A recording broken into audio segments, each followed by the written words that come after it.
arachidière, qui fut avant l'uranium le principal produit d'exportation du Niger. La qualité de peau de la chèvre rousse de Maradi est mondialement connue. Sur le plan de la santé, Maradi dispose d'un important hôpital régional dont la réputation est liée à la présence des médecins chinois. Au point de vue éducation, la région de Maradi est également une pépinière de haut cadre dont les célèbres professeurs physiciens Dandiko Dankolodo, qui fut SG de la francophonie. Il a marqué de son empreinte son passage par cette organisation. Le premier gynécologue nigérien est ressortissant de Maradi. Il s'agit du docteur Gazobi qui a donné son nom à la plus grande maternité du Niger, mais aussi le docteur Anou Maman, l'un des premiers économistes nigériens. Sur le plan agricole, Maradi demeure une zone agricole par excellence. Les cultures de rente comme le niébé, le choussé, l'arachide ont contribué énormément à la richesse de la région. Tarna fut également un centre important de recherche agricole. Sur le plan culturel et religieux, la ville de Maradi a la plus grande concentration de mosquées au Niger. À une vingtaine de kilomètres, les tombes de 99 saints de Madaroufa sont devenues des lieux de pèlerinage de nombreux musulmans.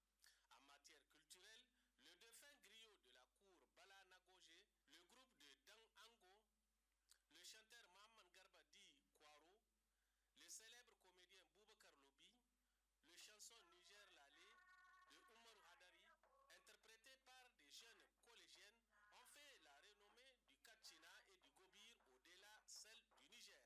Autre particularité de Maradi, c'est la seule ville où 7 rues se croisent, le Magama Bokoy. L'ouverture du marché le plus moderne à Maradi et le butinage de la route Maradi-Madaroufa boostera sans doute l'économie de cette région déjà reconnue comme la capitale économique au Niger. Inauguré demain 12 novembre par le président de la République, un marché titanesque construit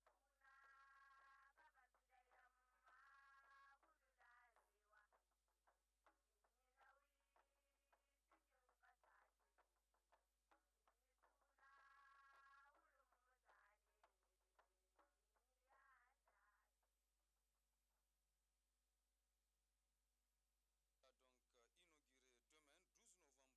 de Maradi.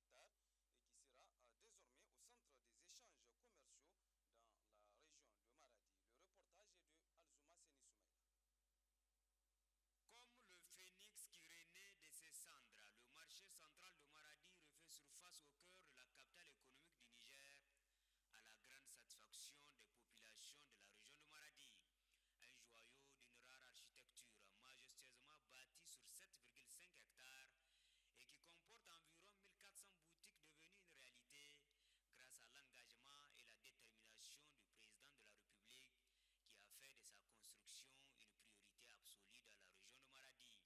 Ce grand centre commercial qui est incontestablement l'une des plus grandes réalisations des autorités de la 7e République sera inauguré le 12 novembre 2014 par le président de la République, une journée du 12 novembre impatiemment attendue par les populations de Maradi. Ce marché de type moderne d'environ 1400 et quelques boutiques permettra à l'économie de la région et au-delà à l'économie nationale de retrouver ses performances. Aujourd'hui, avec la volonté farouche de son Excellence, Monsieur le Président, Maradi a retrouvé son souffle. C'est pour dire que le grand marché de Maradi, c'est notre principale ressource. Et c'est en ce sens que je lance un appel à la mobilisation générale de l'ensemble de la population de la région de Maradi pour que le 12 novembre, comme je le dis, je me répète une fois de plus, que nous puissions manifester à son excellence notre joie et notre fierté par rapport à l'acte historique qu'il va poser, celui d'ouvrir les portes du grand marché de Maradi. D'abord, en tant que citoyen nigérien, je suis très fier d'avoir un marché de ce calibre dans notre pays.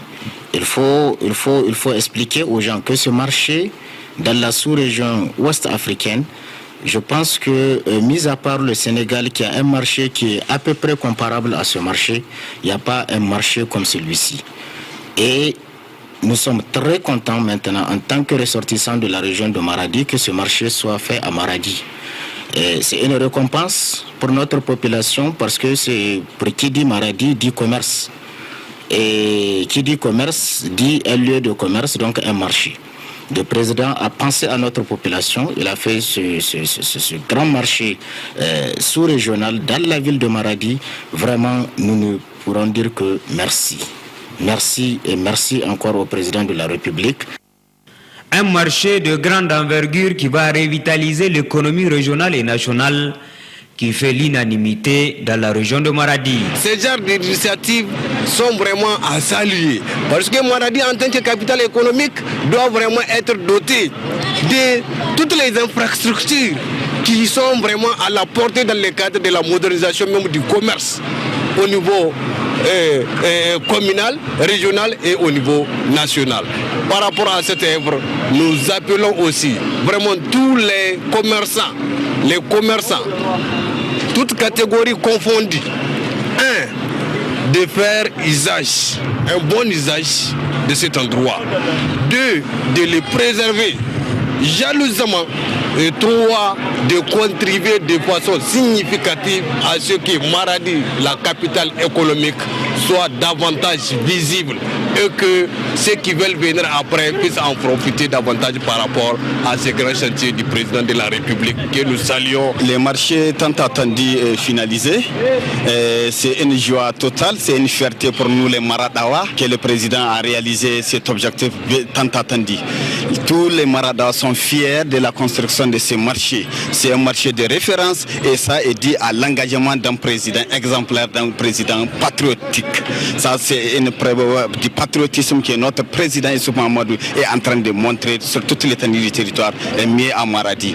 C'est un marché bien construit que le président a injecté des milliards pour que Maradi soit une ville coquette. C'est une fierté, nous sommes très fiers et Mahamadou Issou est en train de nous galvaniser. Ça c'est une galvanisation et nous sommes très fiers. Par rapport à la redistribution des boutiques, nous demandons aux chefs de ces marchés et à ceux qui sont engagés pour la redistribution de faire équité. Tous les Nigériens sont égaux, tous les Maradawa sont égaux, qu'il y ait équité dans cette distribution, c'est tout ce que j'ai à dire. Le 12 novembre 2014 sera ainsi une journée historique pour l'économie nigérienne et pour la population de Maradi, qui a comme activité principale le commerce. Sur un tout autre plan, le ministre en charge de la santé publique a rencontré ce matin les leaders religieux. C'était dans l'enceinte du dit ministère. Il s'agit à travers cette rencontre d'informer et sensibiliser ces acteurs sur la menace de la fièvre à virus Ebola afin de les impliquer davantage dans la lutte contre l'entrée et la propagation de cette maladie dans notre pays. Le résumé de Mariama Soumana. Face à la persistance de la menace de la fièvre à virus Ebola en Afrique de l'Ouest, le ministère de la Santé publique continue sa campagne d'information et de sensibilisation des populations sur cette dangereuse maladie. C'est dans cette optique que le ministre Mano Agali a initié cette rencontre avec les leaders religieux en présence des partenaires impliqués dans la lutte.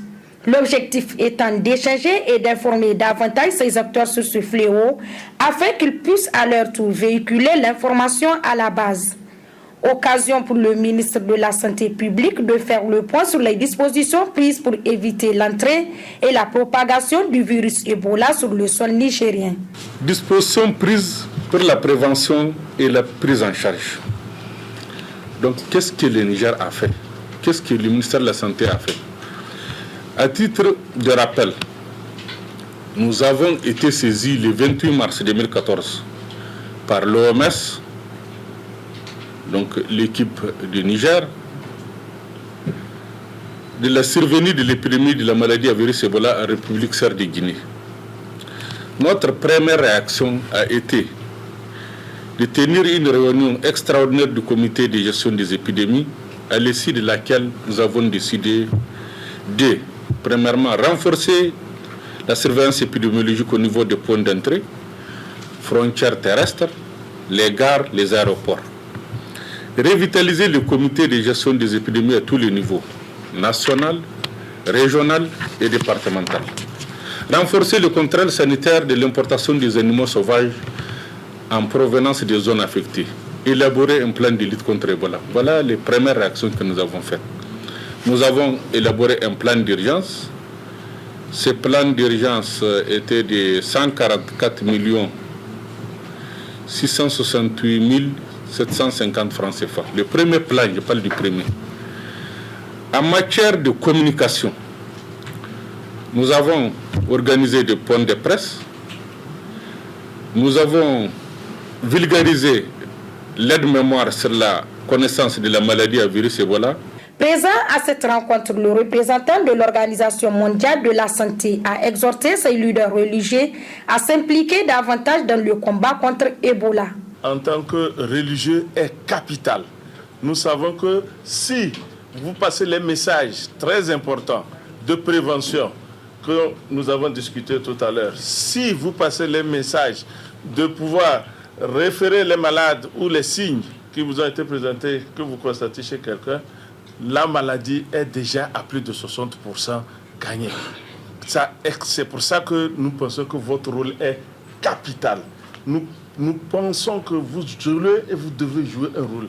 C'est pour ça que votre présence nous réjouit aujourd'hui. Nous pensons que vous allez aussi le transmettre aux autres qui ne sont pas ici. Vous allez continuer à passer le message au niveau des mosquées, au niveau des réunions, au niveau des familles, pour que ces messages de prévention et de lutte continuent. Ces leaders ont donc pris l'engagement d'œuvrer en synergie avec le ministère de la Santé publique afin de contrecarrer la propagation du virus. D'autres couches socio-professionnelles seront les prochaines cibles de cette série de rencontres. Et puis, sur le front social, fin ce matin au siège du Sénat des assises du 20e congrès statutaire du syndicat unique de la santé et de l'action sociale, le SUSAS, placé sous le thème « Les élections professionnelles, défis et perspectives pour le SUSAS dans le secteur de la santé ». Le dit congrès a permis de renouveler le bureau exécutif national du SUSAS. C'est en tout cas ce que nous rapporte dans ce compte-rendu notre reporter Khadija Bourema. Les élections professionnelles, défis et perspectives pour le SUSAS dans le secteur de la santé. Voilà un thème qui traduit la détermination du SUSAS à œuvrer pour le développement du secteur sanitaire au Niger. Pour cela, le syndicat a renouvelé son bureau. Ce tout nouveau bureau, composé de 25 membres, élus pour une durée de 3 ans, aura la lourde tâche de travailler pour que les agents de santé soient dans de bonnes conditions. Au terme de 3 jours d'intenses travaux, de votre 20e congrès statutaire ordinaire, travaux que nous avons suivis avec une très grande attention, l'honneur me revient, au nom du bureau exécutif national de la CDTR, de saluer le degré de maturité des militantes et des militants de votre structure eu égard à l'ambiance ayant prévalu durant ces assises. Après donc 4 jours d'intenses travaux, ce 20e congrès statutaire du SUSAS est sanctionné par plusieurs recommandations et résolutions. À l'endroit de la directrice régionale de santé publique et celle de la promotion de la femme et de la protection de l'enfant de Niamey pour leur contribution à la tenue des assises du congrès. À l'endroit du syndicat national des agents de coordination pour la disponibilité des salles pour la disponibilité des locaux habités des assises du congrès. À l'endroit du SNEF pour sa participation à l'amendement des textes fondamentaux issus de ce congrès. À l'endroit des syndicats amis du SUSAS pour leur présence aux côtés des congressistes. À l'endroit des directeurs généraux des hôpitaux et maternités de Niamey pour leur appui matériel inestimable à la tenue de ce congrès. À l'endroit des directeurs généraux des écoles et instituts de santé publique et privée de Niamey pour leur appui matériel de la tenue de ces assises. Le 20e congrès statutaire du SUSAS tenu le 8-9-10 novembre 2014 adresse une motion spéciale de remerciement à l'endroit des autorités suivantes. À l'endroit du ministre de la Santé à l'endroit de la ministre de la Population, de la Promotion de la Femme et de la Protection de l'Enfant, pour leur effort et appui déployé pour la réussite de ce congrès, le congrès. élu dorénavant secrétaire général du SUSAS, Aboubakar Baboua, a tenu à remercier l'ensemble des militants avant de les inciter à redoubler d'efforts dans la lutte syndicale. Notre mandat de 3 ans, nous avons fait le combat. Le combat parce que un combat provoqué doit être un combat qui doit répondre. Et on nous a provoqué, nous avons répondu et nous allons continuer à attendre encore qu'on nous provoque parce que le SUSAS est toujours à la cantine. Avec les partenaires, nous attendons deux choses. Les partenariats forts que ça continue et les partenariats constructifs que ça continue. Et avec ces partenaires, nous avons fait des résolutions. Et ces résolutions, nous souhaiterons que ces résolutions, de la même manière que nous avons l'habitude de les débattre avec les autres autorités, nous souhaiterons que ces autorités qui sont là, qu'on s'asseye avec elles, on discute des résolutions, on discute des recommandations et on trace un carnet de mise en place des plans de résolution. Pour sa part, la coordinatrice du SUSAS de la région de Tawa a lancé un vibrant appel à l'endroit des jeunes filles et des femmes à adhérer à la lutte syndicale. Une lutte qui, souligne-t-elle, paie toujours. Pour les années à venir, nos filles ne veulent pas aller au syndicat. Je les appelle vraiment à venir. Parce que la vie associative tend à devenir incontournable, indispensable.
Conférence de presse conjointement animée par les deux structures.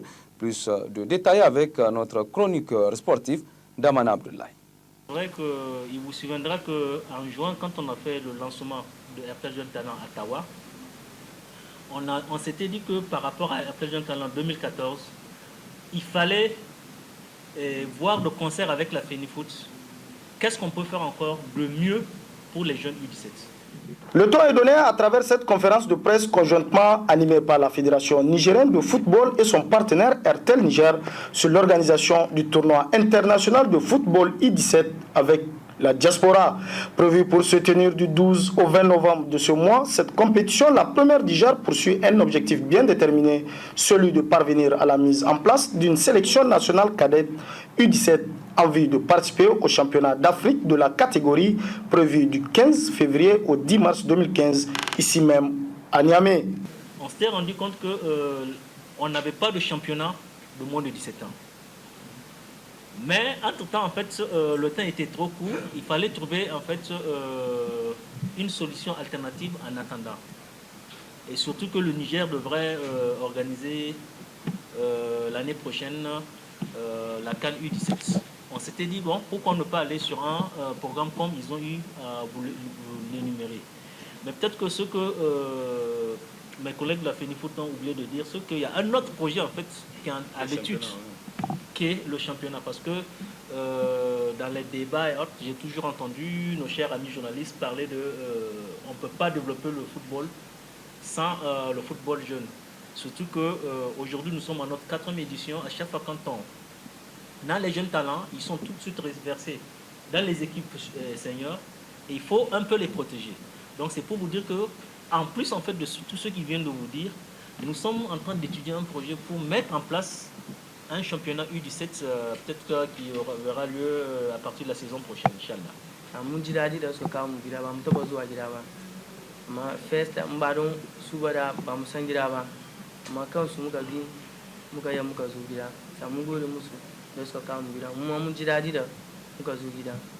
Cette compétition se jouera en poule unique avec 5 équipes à la clé, dont l'équipe cadette de la diaspora de la Côte d'Ivoire, celle du Ghana, celle d'RTL Niger 2014, celle de la ville de Niamey et la présélection nationale cadette. Avec RTL, on a pu faire une première étape concernant toutes les régions du Niger.